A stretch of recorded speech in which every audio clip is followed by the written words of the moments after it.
Hi friends, సుగుణాలు ఛానల్కి స్వాగతం సుస్వాగతం. నేను మీ స్వీటీని.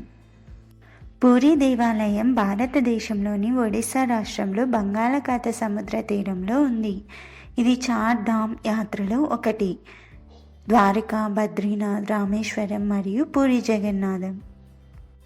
ఈ ఆలయం చరిత్ర ఏమిటంటే, పూరీ జగన్నాథ ఆలయం సుమారు 12వ శతాబ్దంలో గంగవంశరాజు చోరగంగదేవ చేత నిర్మించబడింది. తరువాత అనంగ భీమదేవరాజు దీన్ని పూర్తి చేశారు. కానీ ఈ స్థలంలోని పుణ్యకథ మాత్రం వేల సంవత్సరాల పాతది. పురాణ కథ ఏమిటంటే, స్కంద పురాణం ప్రకారం పూర్వం ఇంద్రద్యుమ్న మహారాజు ఉండేవారు. ఒకరోజు అతనికి స్వప్నంలో విష్ణువు దర్శనమిచ్చి, నేను నీ రాజ్యంలో నీలమాధవ రూపంలో ఉన్నాను అని చెప్పారు. రాజు ఆ దేవుణ్ణి వెతుకుతూనే ఉన్నారు, కానీ ఎక్కడా కనిపించలేదు. తరువాత ఒక వేటగాడు విశ్వవాసు ద్వారా ఆ దేవుణ్ణి దర్శించారు. తరువాత భగవంతుడు తిరిగి దారువా విగ్రహంగా, అంటే చెక్కతో చేసిన రూపంలో పునర్జన్మ తీసుకుంటానని తెలిపారు.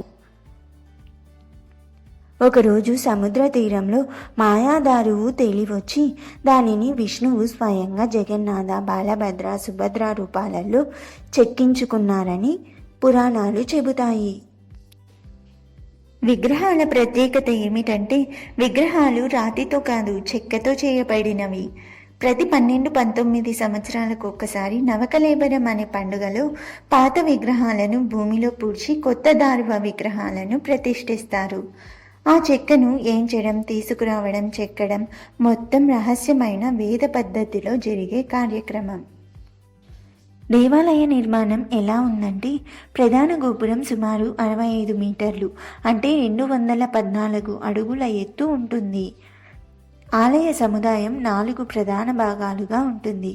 భోగమండపం అంటే భోజనశాల, నాట మండపం అంటే నృత్య మండపం, జగమోహన అంటే ప్రార్థన మందిరం, గర్భగృహం అంటే మూల విగ్రహం ఉన్న ప్రదేశం. పూరీ జగన్నాథ ఆలయం అద్భుతమైన రహస్యాలు ఏమిటంటే, గోపురంపై పక్షులు ఎప్పుడూ కూర్చోవు, గాలి దిశ ఎప్పుడూ ఒకే విధంగా వీస్తుంది. నీరు అలల రహస్యం ఏమిటంటే, ఆలయం వెనుక సముద్రం ఉంది. ఆశ్చర్యకరంగా ఉదయం సముద్రం వెనక్కు వెళ్ళి సాయంత్రం తిరిగి వస్తుంది. ఇది ప్రపంచంలో అరుదైన పరిణామం. అగ్ని ప్రభావం లేదు.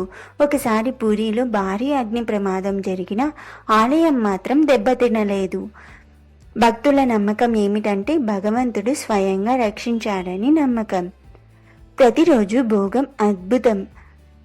ప్రతిరోజు సుమారు 56 రకాల నైవేద్యం అంటే మహాప్రసాదం వంట చేయబడుతుంది. వంటలో గాలి ఎప్పుడు సమానంగా వీస్తుంది.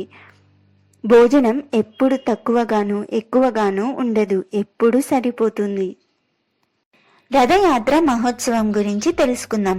ప్రతి సంవత్సరం జరిగే రథయాత్ర ప్రపంచవ్యాప్తంగా ప్రసిద్ధి చెందింది. 3 రథాలు ఉన్నాయి.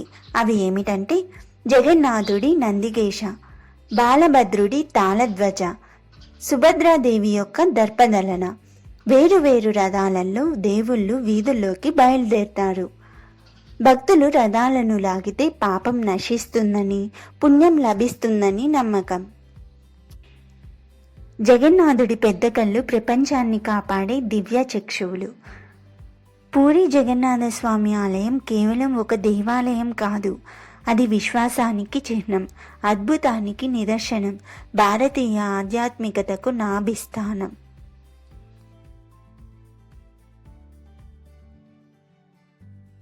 Thank you friends. Bye bye.